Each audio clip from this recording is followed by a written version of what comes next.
You win. The screen flashes victory. The crowd noise fades and you're left with that weird silence. You thought this moment would taste sweet. Instead, it tastes like nothing.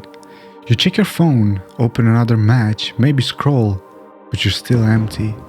Because what you're chasing isn't the win, it's the fight. You've been trained for years to move, to grind, to chase, but nobody taught you how to sit in peace without feeling useless. That's why quiet feels wrong. Every man carries a private battlefield. Mine, it's that space between what I show and what I feel. There were nights I'd lie awake, replaying everything, successes, failures, what I said, what I didn't. I'd look at everything I'd built and still feel hollow. That's when I realized the enemy wasn't out there. It was the voice that kept whispering, "You're still not enough." Psychiatrist Viktor Frankl called this the existential vacuum, the space left when life loses meaning. He survived Auschwitz, he watched men crumble when they lost their why, and he wrote, "Life is never made unbearable by circumstances, but only by lack of meaning and purpose." He wasn't talking about war, he was talking about us. Comfort kills slowly. Modern life is engineered to feed that emptiness. Phones, games, feeds, constant micro-victories. Psychologist B.F. Skinner proved decades ago that unpredictable rewards hook the brain hardest. Your phone, your notifications, they're slot machines for your soul. So we keep pressing the lever. Win, scroll, refresh, repeat. And every win buys us 5 seconds of peace before the hunger returns. That's why the silence after victory hurts. It's the withdrawal. You're not weak, you're wired. But wiring can be rewired. They told us success was linear. Grind, win, level up. But Friedrich Nietzsche saw the loop for what it is. He called it the eternal return. The same struggle repeating until you learn what really matters. He said, "He who has a why to live can bear almost any how." If your why is hollow, no how will ever hold. I remember getting everything I thought I wanted, money, gear, recognition, and feeling nothing, because none of it healed the part of me that still needed purpose. You can stack wins forever and still be starving, because meaning isn't cumulative, it's current. It's either alive in this moment or it's gone.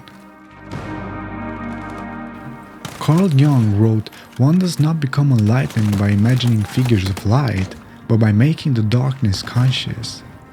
Every man carries a shadow. His fear, ego, rage, shame. I used to hide mine behind work, behind humor, but the more I hid it, the louder it got. Jung said the parts we repress control us from the underground. And he was right. The moment I stopped running from my darkness and looked straight in the eye, it lost its power. That's the moment life stopped being performance and started being real. Every man watching this knows that mask, that "I'm fine" smile, the fake confidence. You know what? Just drop it. Real strength isn't polishing armor, it's showing the scars underneath. So when the cheering fades, when the timeline goes quiet, you face yourself. That's the real boss fight. Epictetus said, "It is difficulties that show what men are." He was born a slave, crippled, and still became a philosopher of freedom. Because freedom isn't circumstance, it's attitude. That's what the Stoics meant by eudaimonia, living in harmony with your values. It's not about chasing pleasure, it's about inner alignment. And sometimes alignment starts with admitting, "I don't know who I am," when the fighting stops. The moment you say that out loud, the war shifts. You start fighting with yourself, not against.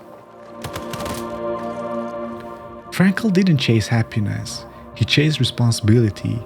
He said meaning is discovered by answering, "What does life expect of me right now?"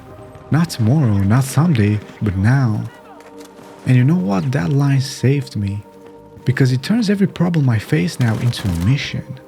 If you can't find joy, find duty. If you can't feel hope, create structure. Action first, and then emotion follows. That's how you build momentum when your soul feels stuck in the mud. I made this channel because I am that man, winning on paper but losing in spirit. I hit record not to preach, but to remind myself that meaning isn't a gift, it's a muscle. There are days I still wake up feeling empty, but now I know what the feeling is. It's the call to move again, to build, to write, to fight consciously. So here's your mission for the next 24 hours. Do one thing that costs effort and restores pride. Something physical, tangible.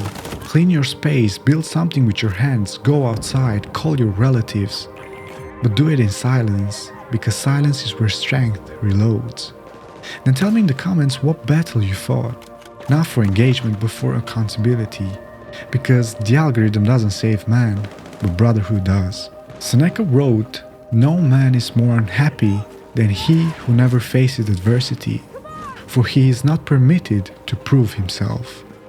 And Marcus Aurelius closed the circle. Waste no more time arguing what a good man should be one.